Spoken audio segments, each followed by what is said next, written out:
it's not official or anything, but me and Bob have a bit of a tradition brewing. Just about every year, as winter seems to be at its coldest, we head out on the river to catch some sauger and maybe even some walleye.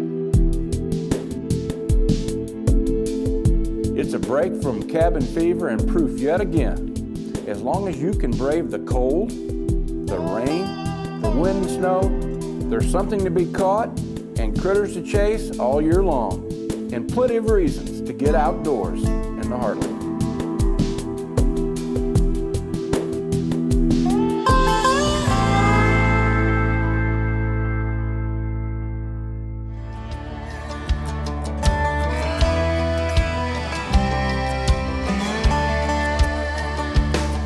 Every chance I get, there's a place I go where the bass are biting as the sun hangs low. There's a feeling I get that I hope will never end.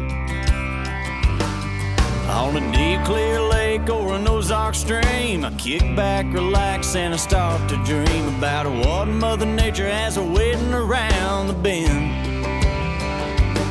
Yeah, Larry and Bob will take me there today.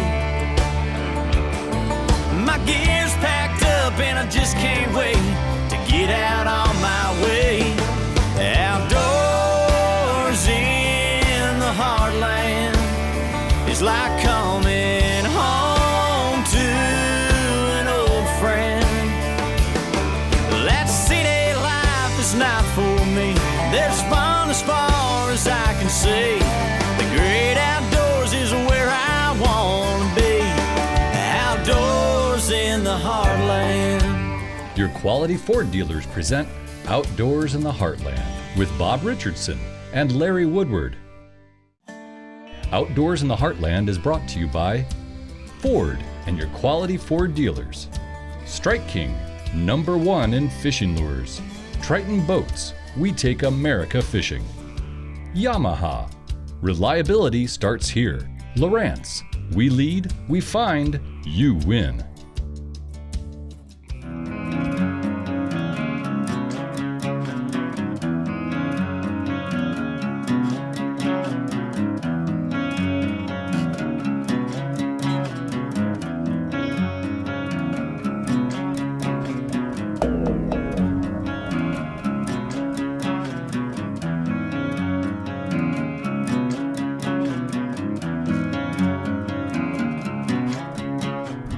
Hey, if you're just joining us, we're fishing the Mississippi River at Clarksville, Missouri for sauger and walleye.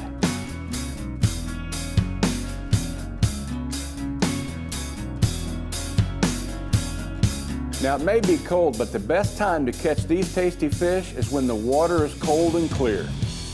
Now, the only problem with this day was the wind picked up right after we got out on the water. Now, we've got current flowing downstream, and we've got a strong south wind blowing upstream, making boat control just about impossible.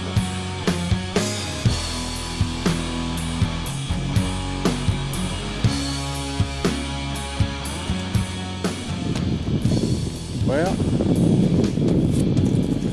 the first sauger of 2015. You know, I've caught literally millions of these things out of this river. It used to be where you could come out here and just catch them, I mean, hundreds a day. It's not been that way for years, and I think a lot of that's attributed to the invasion of these Asian carp species. But this is a close cousin of the walleye. I mean, most of you people know this, and people say they're walleye fishing. Predominantly, this population of fish is saugers here, and we will catch walleyes. And but this is a great eating fish. Here in the Mississippi River, you're allowed 8 per person. There's no size limit. And this is actually a pretty average fish right here. I've seen them up, 4 pounds. But this is a pretty good fish. Don't know how many we'll catch, and I think I caught him out of 36 feet of water. And I'm gonna probably keep that fish. He's thick, and he'll be worthy of eating. And hopefully catch some bigger ones. Welcome back to Outdoors in the Heartland, now in our 20th season, brought to you by Scent Blocker, the advantage of intelligence, Tree Spider, the new world of tree stand safety.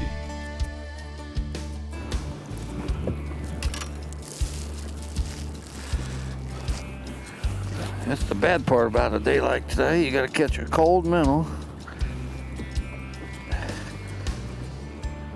and put him on. Like I said, I've got a little Rage. It's an itty bitty crawl I normally use for bass fishing. Orange, perfect color for this kind of water in the river because it's crawfish. So I got the looks of a crawfish and a minnow and a stinger hook. So one thing that Larry don't know, last night I went into Facebook and we put up a post about what we was doing today. And of course, everybody in the Midwest pretty well knows Larry Woodward knows this river as good as anybody for catching walleye and sauger. So the bet was, who caught the most fish today? Larry and Bob. When I looked at it this morning, it was a pretty close tie. But I tell you what, I went in and bet on Larry on the most. And sometimes you got to feel lucky, so I put in, I'm going to get the biggest. But as you've seen, I'm not starting off real well with the biggest fish. The most important thing you got to do here is make bottom contact. That's the main reason for fishing such big jigs, and we're fishing 1 ounces right now, and I really wish I had another probably quarter on there. All I'm doing, I'm touching the bottom, I'm picking it up 6 inches, touching the bottom, picking it up 6 inches. The thing you got to do is get used to what that jig feels like when you pick it up, because the first time you pick up on that and it seems stuck or weighs a little bit more, that's when you set the hook, because for the most part, you're not going to feel any nibbles or strikes or anything like that. Every now and then you get one where it just thumps it. Most of the time, your jig just weighs more.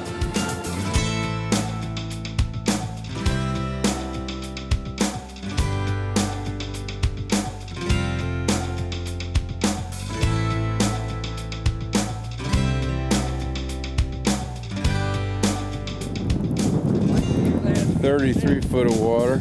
Get the net, Bob. No, Bob. If I was starving, I'd keep him, but.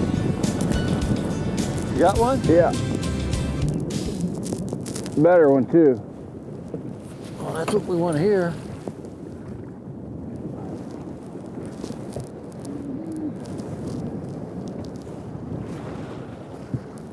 Now, that's what we're talking about, a bigger sauger right there. We were fighting a 20-something mile an hour wind here. And you can see again right here in his mouth, he is on the stinger hook. And that is the biggest thing, is boat control. We have got current going downstream and a strong south wind coming this other direction, so I'm trying to keep myself in 20 to 30 foot of water on a drop right here, and I can't hardly breathe looking into this wind. So that's the difficulty we're facing. And without having this big Minn Kota on the front of here with all this power that I can dial up, and boat control would be totally impossible. But if you look right here, that is a bigger than average sauger and one heck of an eating fish right there. We know what to do with him.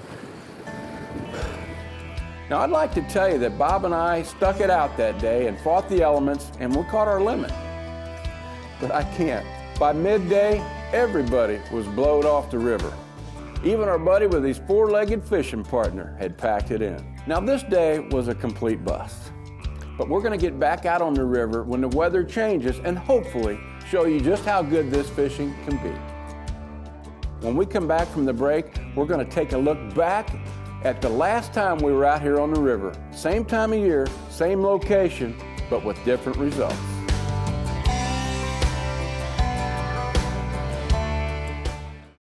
Welcome back to Outdoors in the Heartland, now in our 20th season, brought to you by the Whitetail Institute of North America. Deer nutrition is all we do. Welcome back. Well, as you've seen, Bob and I got completely blown off the river, and we never even came close to catching a limit. You know, in the past 20 years of making outdoor TV, we've had much better days out here on this river. It was extremely cold back then. Big fish were biting, and that always makes it feel a little bit warmer. Oh yeah, look at this one, Bob. That's good fish. There's a big female.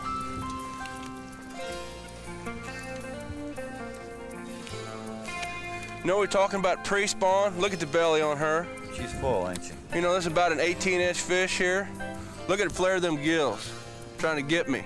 Look at that belly, that is a pre-spawn fish. And folks, if you want to eat some fish, this size sauger right here, look down that back, the fillet that's on them.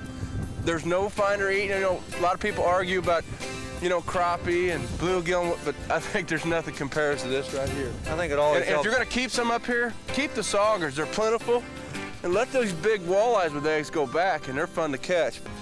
Good one? Better fish, better fish. All right. No monster, no monster. Don't horse him. There's another beauty sauger. Good. Hold him straight up. We don't get the stinger hooking in that, we did. Nice one, Bob. Now that one there came out of 22 feet of water, so the bigger, nicer fish, like I said, would be a little shallower than the little babies. Here he is. Got a fish on. Good one, too. Turn the boat around a little bit. Oh, there you go. Here he comes, Bob. Make sure you get him, because it's a good one. Look at that hog sauger. Fat belly, fat belly. The big female fish are definitely moving in. You know, usually at this time of the year, it's the male sauger that come in first in this pre-spawn migration. But we've had a little bit colder than normal autumn. November was pretty cold. And these females are in here really about a month earlier than they normally would be in these kind of numbers.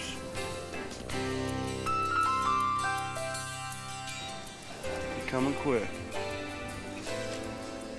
Good Oh, fish, get that. Good fish, good fish. Good fish. Good job. This is real indicative of the kind of quality fish you can catch, not only here at the Clarksville Dam between Missouri and Illinois, but you can catch them from Minneapolis on down to the last lock and dam in the St. Louis area. Saugers and walleyes are abundant in the Mississippi River.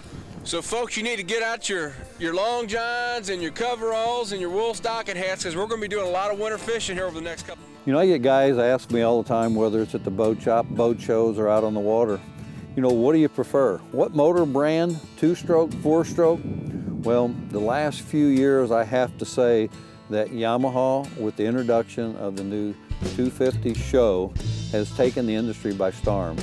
You know, the new 21 TRX we run, and I'm like, what am I going to put on there? What am I going to put on there? Well, Larry and I made a change, mainly because of this motor sitting right here. Yamaha with the 4-stroke is 35 pounds lighter than our 2-stroke motors. And of course, we look in an industry that this year the gasoline prices are in the $2 range, but we've seen gasoline, unfortunately, in the $4 range in the past few years. So with that, the 4-stroke technology, the new Yamaha, is almost 14% more fuel efficient than any of our competition. And of course, that all adds up. On $100, that's $14 worth of savings every time we fill up a tank full of gas. If you think you'll want to know about reliability, walk into a boat shop. Don't go talk to the salesman. Go directly to the service center and talk to the mechanic. Are they working on more Evinrudes, more Mercuries, or Yamahas? And I think they're all going to tell you this: the least amount of repairs, the best of not coming back and having to be worked on, has been Yamaha, pretty well hands down. I'm gonna need your assistance here, Robert.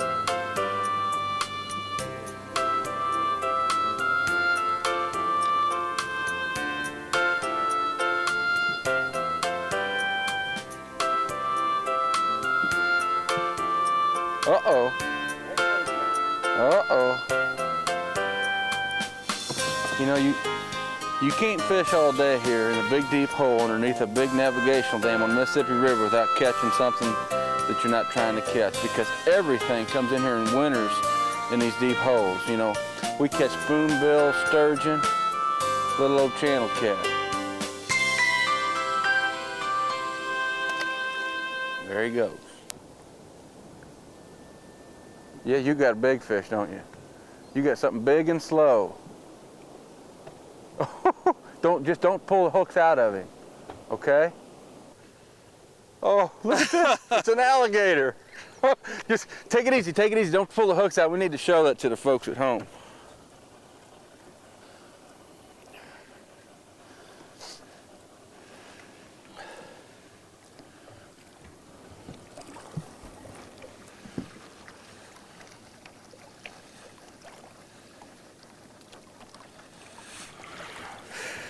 And there's what you call prehistoric fish. And it is big fish of the day. That's what you call a rubber-nosed sturgeon. You know, they're putting pallid sturgeon and lake sturgeon back in the Mississippi River system. This is what you call the rubber-nosed or leatherback sturgeon. And you talk about a fight in the wintertime. And now that I've landed a fish for you finally today, my hands are cold. Well, folks, I hope... my hand's dry. You can shake it, warm up a little bit. Well, I think it's time for us to take what we've caught in, get them filleted, and get a little bit warmed up. I'm getting a little bit chilly. How about you? Can we get any fillets off that? Yeah, we can, but he's a little one. He's a little one. Actually, he is a little one. This segment of Outdoors in the Heartland has been brought to you by Mossy Oak. It's not a passion, it's an obsession. Welcome back to Outdoors in the Heartland, now in our 20th season, brought to you by Ford and your quality Ford dealers. Strike King, #1 in fishing lures. Triton Boats, we take America fishing. Yamaha, reliability starts here. Lowrance, we lead, we find, you win. And Gilbreth's Taxidermy, the official taxidermist of Outdoors in the Heartland. Welcome back, folks. Hey, we're having some fun here today. We're looking back over the past 20 years of making fishing shows at Clarksville, Missouri on the Mississippi River. Back in 2010, Bob had a really good day out here on the river, and he caught, still to this day, his biggest walleye ever. Trying to get reeled up to come net you there. Easy. Just take it easy with him. I don't get iced in before he gets up here. That braided line, you can just rip that out of him so easy. Look at that walleye.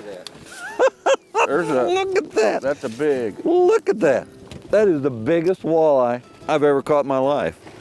I don't do a lot of walleye fishing, have caught some decent fish out here fishing with Larry. This guy is huge. Unbelievable. Look at that, look at that, look at that. Look at the teeth on that boy. He's got my glove. Yeah, let go, let go. Larry, what's a fish like that weigh? Probably 6. 6 pounds. You know, over all these years, we've caught a lot of different kind of fish while trying to catch walleyes and sauger. I don't think this is a walleye. If it is, it's a good one. I think we both got it. I'm gonna give it It's slack. like a song, I Got You, Babe. It's like, what in the world have we got? Blue cat. Oh, swingy man. Need a bigger net.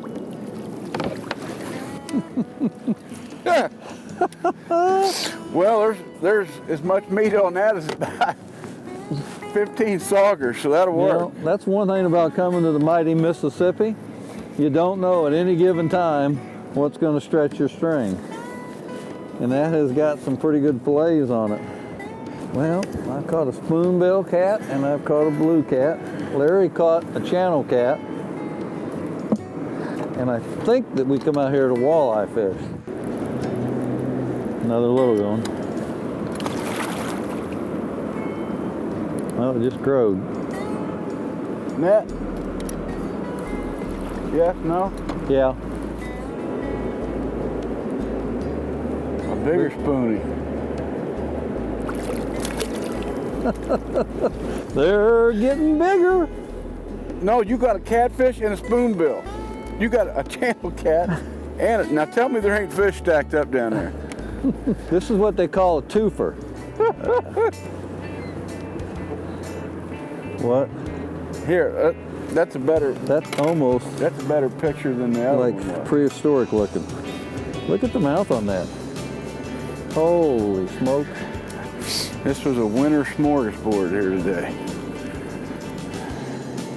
You know, these are actually a delicacy. Oh, hold him right they there. actually catch these things in the river and milk them for the eggs out of them for caviar.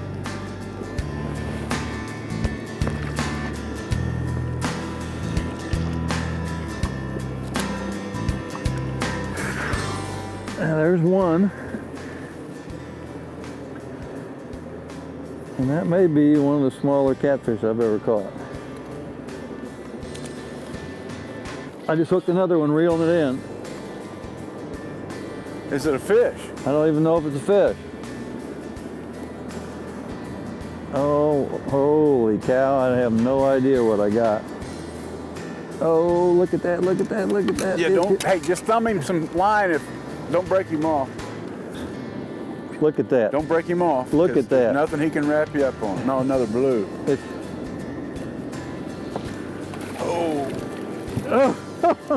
they're getting bigger. Oh, holy smokes. That's a two-hander. Well, partner, I'd say we've had a pretty good day on the mighty Mississippi River. For those that aren't real familiar about all the catfish species, this fish may look awful white, but it's what they call a blue cat. And they're an incredible, especially this size, an incredibly good eating fish. And I think last time you might have seen Larry catching a blue cat, they was actually a little bit bigger than this, but this could be over my 10-pound weight restriction on my It dad. very well might be. You know, we come out to catch walleyes and saugers today. Plus, I wanted to get some cold water fish to eat. Well, we've got a couple keeper saugers and 2 big blues. Not giant for blue cats, but these are perfect eating size catfish, and guarantee you they're going to the grease. And for my partner, Larry Woodward, I've had a pretty good day. I'm Bob Richardson. We're going to see you somewhere next week, right here, outdoors in the Heartland. Man, that's going to be good. Woohoo!